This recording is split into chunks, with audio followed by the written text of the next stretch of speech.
What's going on, Superstar? This is yours truly, Mr. Tycoon and Mr. Eric Aha Anderson, the magician with a message, world-class speaker, but also a mentee in my Flip Squad rookie camp. Two things.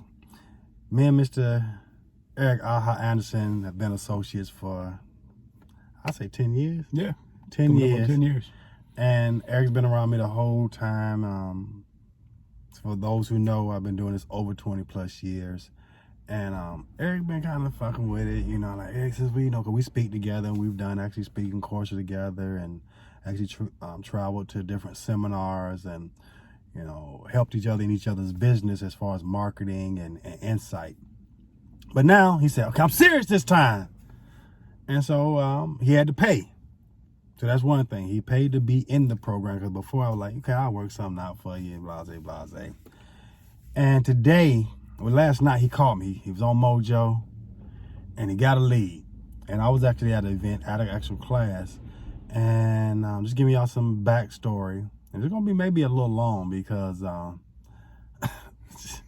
just the roller coaster of this business, and even the emotions of knowing Eric and wanting him to get a deal. And so he been on Mojo, he been dialing and asking these questions, and then yesterday he called like, hey, I got one. Blase, blase, we ain't gonna tell the street name. And I'm like, man, the numbers look good. I said, but how, did you pull the comps? And I say, and he like, I'm like, yeah, it's been in class. You should have been paying attention. Now you need to know how to do this shit. And see, this why you gotta pay attention in class and understand how to pull comps.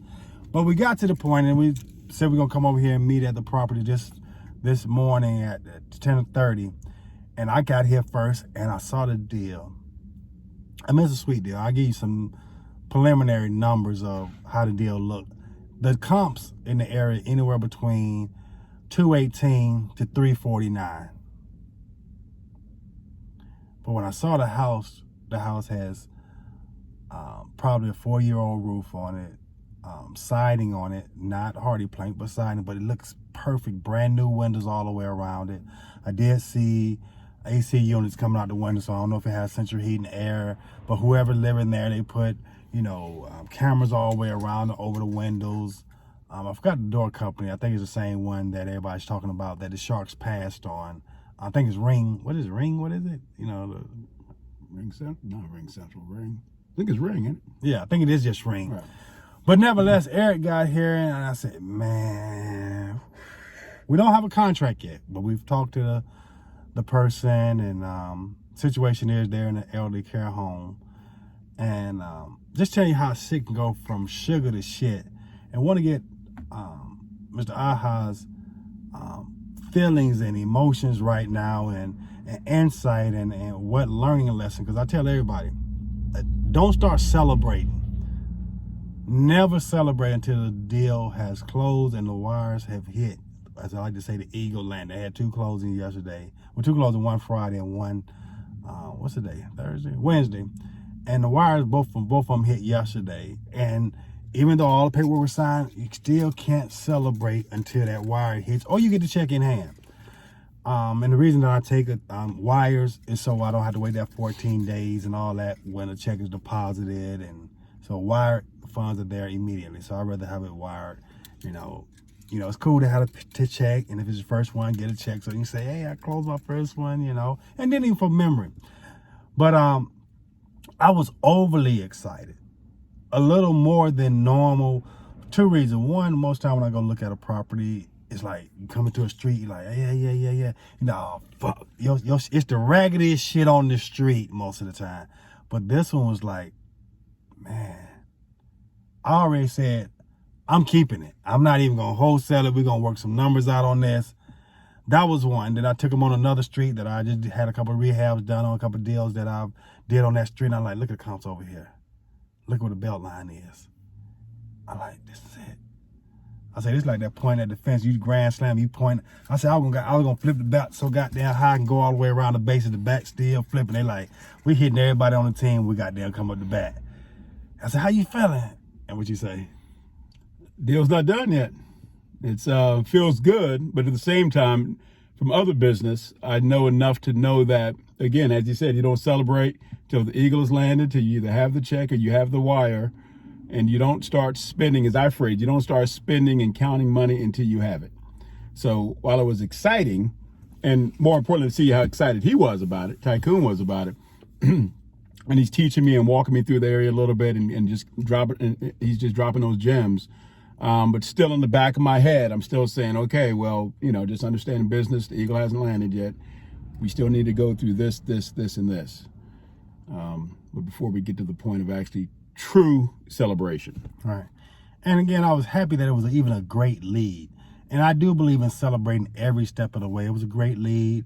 He had spoke to the lady. So then we get into, do we call her now? Do we wait 11 o'clock or 12 o'clock? I said, well, she in an elderly care home. She probably up. It's 11 o'clock. And because that's the little fear there. Like, I don't want to mess it up. I don't want to mess it up. I don't want to. I say, old people get up early anyway. And she is 95. And he, trying to throw y'all off. I don't want y'all to know what anybody did. But nevertheless, we call, we're talking. It's a situation with someone living in the property. Then the phone dropped. Fuck. Then I'm telling him, see, you need to get your goddamn phones up. You got this old ass phone and it's fucking up. And, see, you got to have your tools. And I know he probably look at me like, God damn, he going to just blame me on the phone.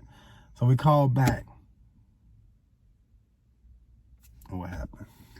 We called back and somebody else answered the phone. And it's apparently a nurse. And she said the person is not in their proper mental state. And stop calling here. The house is not for sale. Yeah, it's not for sale. Now, I spoke to her for a moment. She sounded very coherent. We do know that she's in a nursing home. And we're not ambulance chaser or here to take advantage of anyone. But what I have to say to you all right now, that as I said with Eric, she has a right to sell her asset. From what we did, our background check, she doesn't have any kids, her husband has passed. And who are you as the nurse to say her house ain't for sale if she needs the funds? So we haven't given up on it. But in this last 30 minutes, my personal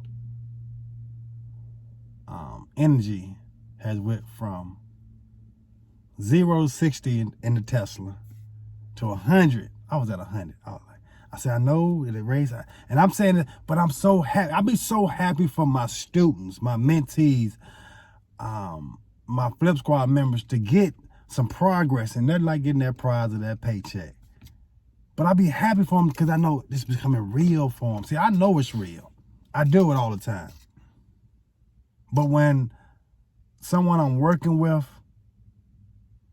and then someone like Eric, who we've been in many battles together in the speaker world and things of that nature, but to come over in my world and to sit at my feet and trust me, and then I'm saying he finally got on the phone, and he got a lead, and oh my God. And then for that lady to pick up that phone when we call back and say, the house ain't for sale. I can imagine what a woman feel like that she gives birth and a baby's passed. That's how heavy it felt to like, damn. And y'all know I like to play a lot, but I just want you to understand because this was possibly a $40,000, $50,000 deal on the light end. And yet we didn't even have a contract yet. I said, but if everything just line up and go from here, the number she asked for was there. We could have paid that number and even more, but I hit her with, is that the best you can do? We was thinking 38. She said, well, I want to get as much as, and see, that's why I know she's sharp. Because the conversation we had, she said, I want to get as much as possible. I said, as an investor, we want to try to get as less as possible. So we had that conversation. So I know her mental capacity is there. And honestly to be told, I didn't even want to go down, but I understand the psychology of being human doesn't change. And it was a situation like I kind of felt like I've never done this, want to give her $10,000 more so she know, the deal is a great deal. But for the person to get on the phone and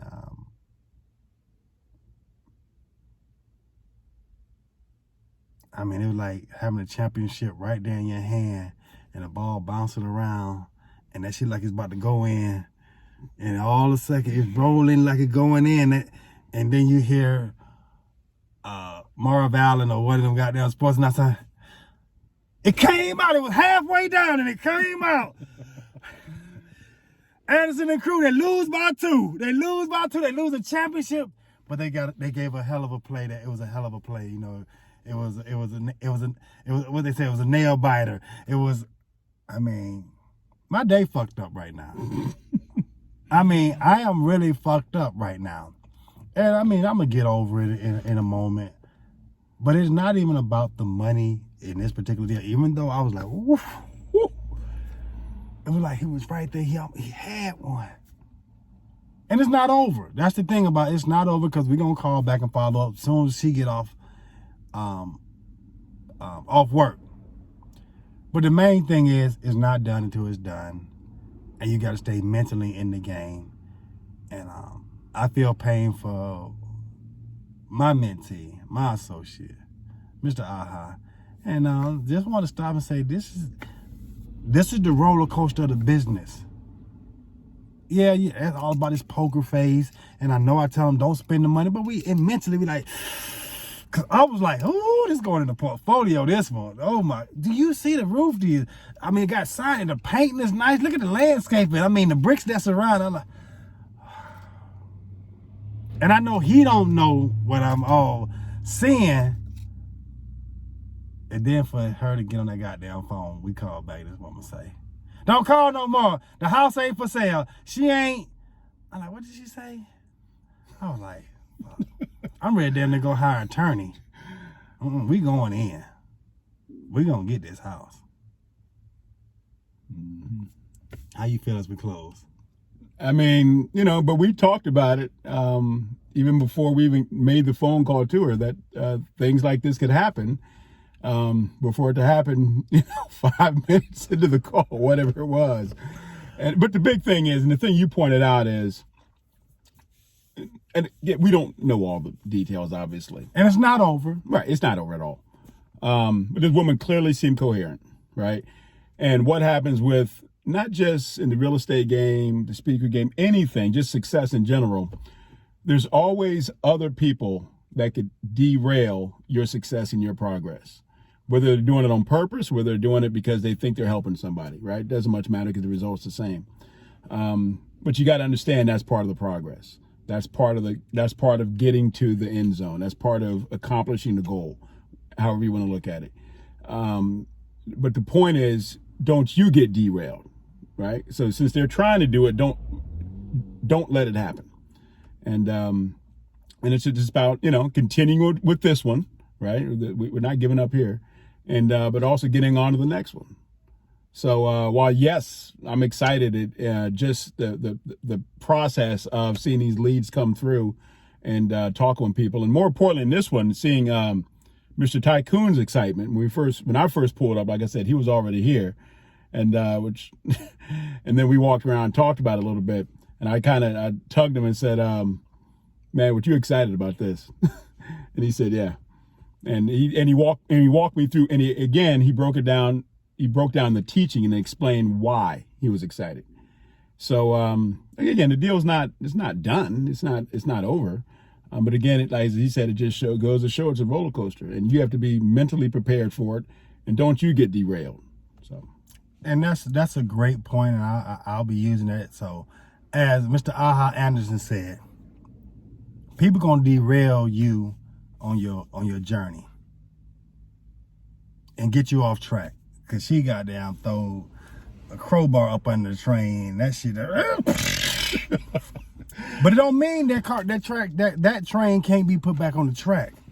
But as the conductor of your life, of the money train, 1,000, 2, 1,000, 3, 1,004. See, we got a money song over here, a money march, because we financial freedom fighters. But as he said, don't you become derailed as the conductor of your life. The conductor of the train. Derail means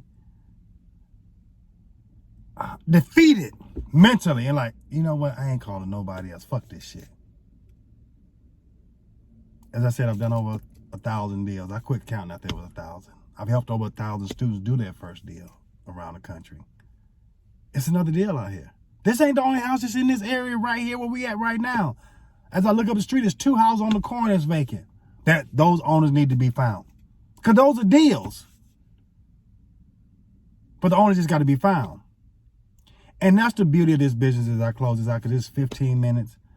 It's like a scratch off. You know, you go in the grocery store, you're like, let me get, the gas station, let me get scratch off. I don't play scratch offs, but I do with this business, because every time you pick up the phone, you scratch it off. You never know which one's going to be a winning combination. You never know which call, which bandit sign you hang, which letter you send.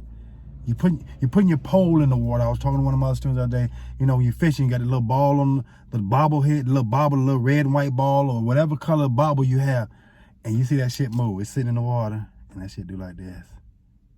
See, what happened on this one, that shit went straight up and out. I was like, fuck, we got him. He on there. He on there. He on there. It's a big one. Did you see how hard it hit? Was reeling it in. I saw it. The motherfucker came out the water. Got right to the boat. We was about to grab it. The motherfucker broke the line. Goddamn, we throwing this hook. We know it's in there. We throwing the line back in. We ain't giving up. But we also putting other lines in the water. Superstars. And that's the main thing. And that's why I want to stop and shoot this. Because this is truly a teaching moment. And we really learn more from the disappointments than the successful drives. And one of the things that I tell my students, I really don't want them to get a deal too fast, because then they think it's too easy. They think it's always going to happen like that. But when you have disappointments like this, and then you finally get that ice cream, that chunk, you appreciate it, because you're like, oh, I remember that one that got away. I remember that. And we're not, again, we're still positive about it, but that was a major, as he said, derailing. So I was ready to go change, shower, put a suit on, go up here and get this contract. I was through for the, I was thinking about flying to New Orleans tomorrow and have me some beignets in the morning for breakfast. Man, gonna be right here at the Waffle House tomorrow right now. Because I was so happy, because I just knew the potential of it. And, women always say, don't fall in the man's potential, but you got to have potential. You got to be willing to perform. You got to be willing to play. And this is where champions are made, is when they have to face adversity. And I believe that's one of the challenges of our society, that people don't deal with adversity in a positive manner and understand that it's just part of the game. This is how it goes. This is just part of it. You're going to have these, but then you're going to have the ones that's going to be smooth sailing, and then you're going to have the ones you're going to think be difficult, and the shit just going to fall in place all together. So just want to share that. This is some behind the scene. Ain't no check involved, but there's a check involved for you not to become, as Eric Anderson just said, dropping that beautiful jewel. When things happen and you get derailed, don't you become derailed or defeated, because you are the conductor of your money train, your mental train, your physical train, your spiritual train. One thing that God has given all of us is the ability to choose. And my thing is, choose to be victorious and not a victim. That I will get through this. Through all things, I'm victorious. Though I walk through, I shall not fear. Because the shit work. Do you really need faith to follow somebody who know how to get up and down the mountain? The Sherpa? I mean, somebody who he was at the closing just recently, Wednesday. So it ain't like he don't know that he know, because he ain't seen me do it for 10 years. He ain't seen magazines write articles about me. He ain't been to multiple closings. He ain't seen multiple students of mine close. He's actually writing some of the copy for it. I really do this shit.com. This is the genius behind it. But it's a whole nother world over here. And he was willing to say, fuck. Yeah, I know I ain't spoke on stage. I know I ain't spoke at Obama's. I mean, did magic at Obama inauguration and Jimmy Carter back in the day and been on ABC, NBC, Fox News, Fox Business. But I'm green when I come over here. It's like MJ leaving basketball saying, I'm about to come over here and goddamn play real estate baseball. And he's striking out and shit. You know, he got his own bus and shit, though. He doing shit in fashion. He's showing up in the big BMW already. So he coming with some shit already. But his skill set sucks. But again, he wouldn't put in the work because he knows just like doing magic, he always got a deck of cards in his hand. I'm like, God damn, you been playing them cards since you was, how young were you when you first started doing magic? 5 years old. And how old are you now? 50. So that means 45. And he still always got, he be having boxes of cards. Because, you know, they only play with them so long before they don't feel right. But that's his shit. But he coming over here and said, I'm going to make this my shit. Because this shit is better than magic. This shit is magic. But he still love it. But I just want to share that because this is where the real teaching and the real education comes into place, is understanding the mental toughness and being able to process it. So if you've been struggling and fighting, as long as you got the right map, the right GPS, the guide with a professional system, and that's coaching you and holding you accountable, then you can do it. Because for whatever reason, we won't do it. We won't just go do it on our own. Somebody got to be there like, let's go. Give me 2 more. Get on the phone. Dial another 100. Dial another 100. Encourage you. Because I'm telling you, the average person, if they was out here by themselves and this shit happened, they be like, fuck, this shit don't work. I knew it. I knew it was too good to be true. Right. I knew she was senile because the number she gave me was a senile number. But we out, superstar, because I can go on and on. You know, I'm never out of message, just out of minutes. And with the tools I use, you cannot lose. So if you're interested in learning about real estate investing, wholesaling in particular, go to IreallyDoThisShit.com. It's my Flip Squad rookie camp. Or if you want to come to a live training, go to MrTycoon.com takeover. Or for $1. Listen, and I want to say this. Because of my marketing guy, we had another marketing person that was helping us. Ain't no more $1 and $10 after this month. But for right now, you can be on a Zoom call with me every Monday for $1 to start, $10 a month. And I'll be coaching and teaching like this and also giving tips on how to get involved with real estate so you can get to know me. Because understand this, it's $100,000 to work with me personally, one-on-one. I do group coaching programs anywhere from 25 to 35, depending on, anywhere between 25,000 and 45,000, depending on the length of time and the number of people in the class. So I understand I'm not cheap. I am the Mercedes of this industry. The Phantom, as I just saw, you know, I drive S550 and I saw a Maybach. And I was like, damn, that motherfucker pretty. And that shit look like mine, dog. Look closer, I'm like, no, that shit costs 4 times, 5 times as much as mine. There is a difference. And I want to say that there's a difference in mentoring. Y'all, some of them boys y'all see on TV, do you see them in the field with their students like this? This is real. This is not show. This is the show. This is reality TV, not virtual reality where you gonna goddamn go in a house and you be out in 90 minutes rehabbing it. That's fake. You know, they call about talking about fake news. Those are fake results. Even to the point I know some of the people who was on those shows, they was digging up, they didn't ever sell a house. They was taking shit back out the house after they act like they rehabbed the house. So much bullshit out there. And I want to end right here. So often people like want to question me. I'm like, but I'm the real deal, but y'all goddamn run to that other shit. But it's okay. Because I really do this shit. So whether you come or you don't, you're not doing me a favor. As one person said, hey man, I may come to your class, I'm gonna do you a favor. Come, like, motherfucker, I do this. You know, you got this shit twisted. So superstars, have a great day. Know your worth and stay the conductor of your life. Don't let nobody else in the driver's seat. Tesla, let's go. Catch y'all later. Oh, shit.